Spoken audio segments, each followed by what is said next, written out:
Okay, so today we're going deep on anxiety. Yeah. Something that I think pretty much everybody listening can relate to at least a little bit. Most definitely. You know, we've all felt it. Hmm. It can be so overwhelming. Absolutely. But thankfully, the guide that we're looking at today Hmm. is all about actionable strategies Yes. to help you manage it. Exactly. And it really emphasizes that you can manage it. Yes, It's not something that you just have to be swept away by. exactly. And that's our mission today is to break down some of the most Yeah. helpful tips from this guide Yeah. and give you something that you can actually use That you can take away. in your everyday life. Yeah. So to start off, the guide talks about identifying your triggers, Mm-hmm. and it recommends keeping a journal. Right.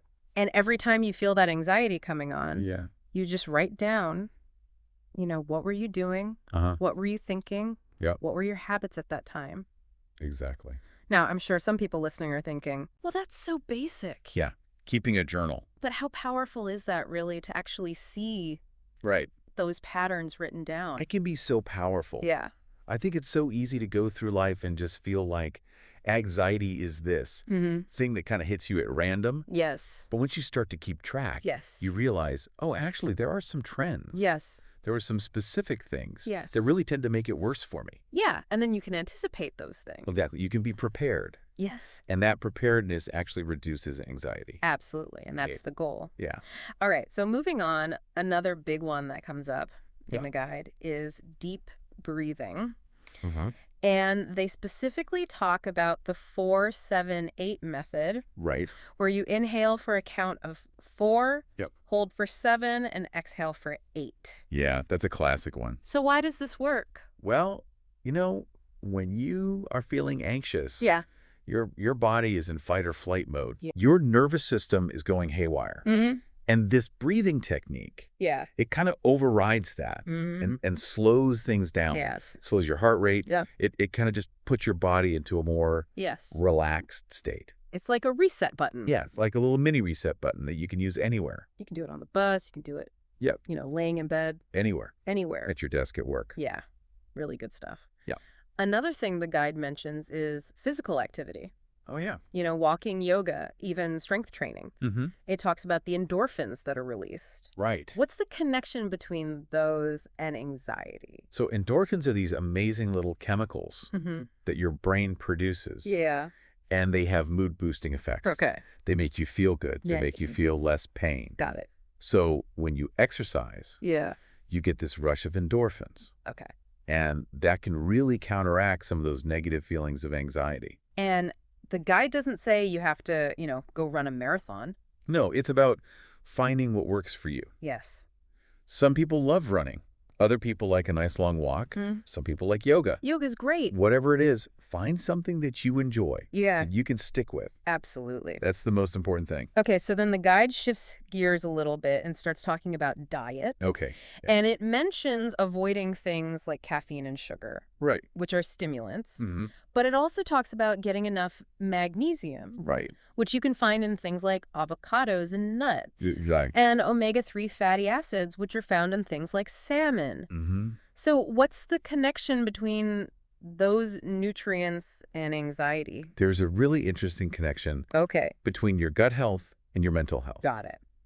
So things like magnesium, Yeah, they actually have a calming effect on your nervous system. interesting. And omega-3s, Mhm. they're really good for your brain health overall. And when your brain is healthy, Mm-hmm. it's better able to regulate your mood. Makes sense. So it's not just about what you're not eating. Right. It's also about what you are eating. Absolutely. It's about nourishing your body Yeah. with the things that it needs. To function at its best. Exactly. All right, now we can't talk about anxiety without talking about sleep. Right. Such a big one. Huge. Yeah. The guide mentions that when you don't get enough sleep, Mm-hmm. it can actually make your anxiety worse. For sure. And it recommends having a good bedtime routine. Yep.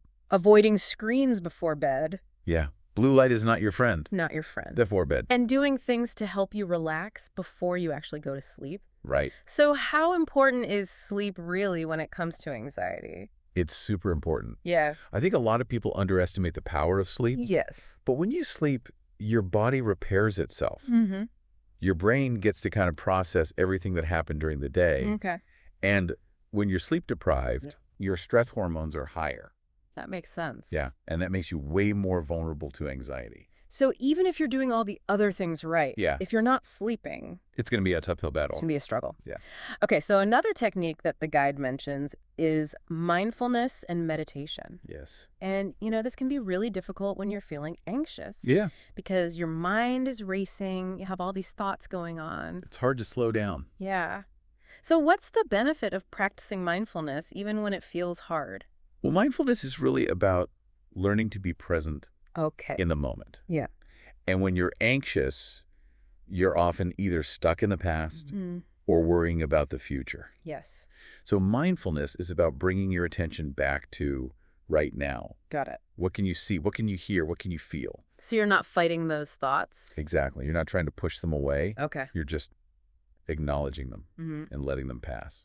Like clouds. Like clouds, exactly. Yeah. And over time, it gets easier to do that. Okay, so then the guide gets into something that I think is super interesting. Yeah. It talks about challenging negative thoughts, and it even mentions cognitive behavioral therapy, or CBT. Right, yeah. So can you talk a little bit about what that means? Yeah, so a lot of times when we're anxious, we have these thoughts that are not actually based in reality. Yeah.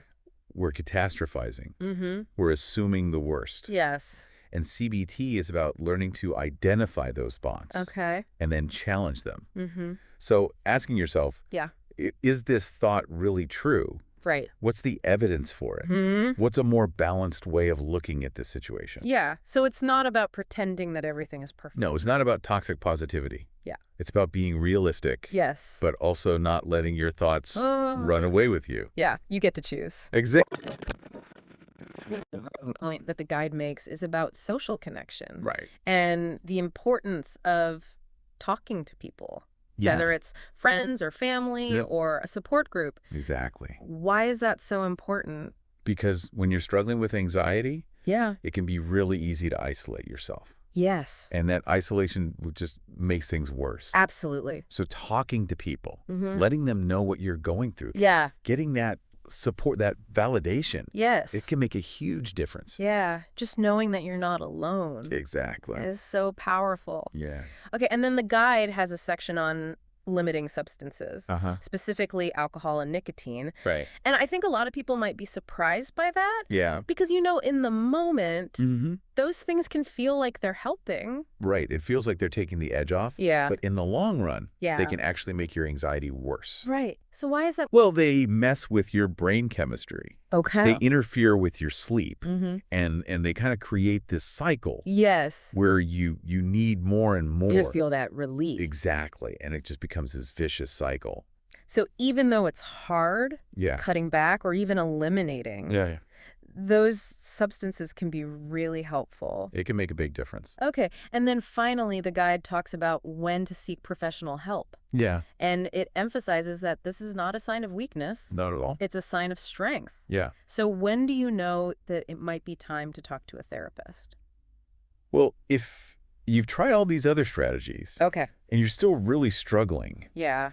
if your anxiety is interfering with your daily life, if it's preventing you from doing the things that you want to do, Yes. then it's definitely time to reach out. And it's okay to ask for help. It's so important. Yeah. There are people who are trained to help you. Yeah. And they want to help you. Exactly. So we've covered a lot of ground today. We have. We talked about identifying your triggers. Yeah. We talked about the 4-7-8 breath, the importance of physical activity, Right. diet, Yep. sleep, mindfulness, challenging negative thoughts, Yeah. social connection, Right. limiting substances, Yeah. and seeking professional help when you need it. Absolutely. So it can feel like a lot. Yeah. But remember, you don't have to do everything at once. Yeah. You can pick and choose Yeah. Right. what works best for you. And just start with one small thing. Exactly. One little change. And even those tiny little changes Yeah. can make a big difference over time. Absolutely. So as you're listening to this, I want you to think about which of these strategies Yeah. resonated with you the most. Right. Which one feels the easiest for you to try? And just start there. Yeah. Just dip your toes in. Just dip your toes in and see what happens. and see how it goes. All right. Well, that's all the time we have for today. Yeah. Thanks for joining us Thank you. for another deep dive. It's been a pleasure. We'll see you next time. See you later.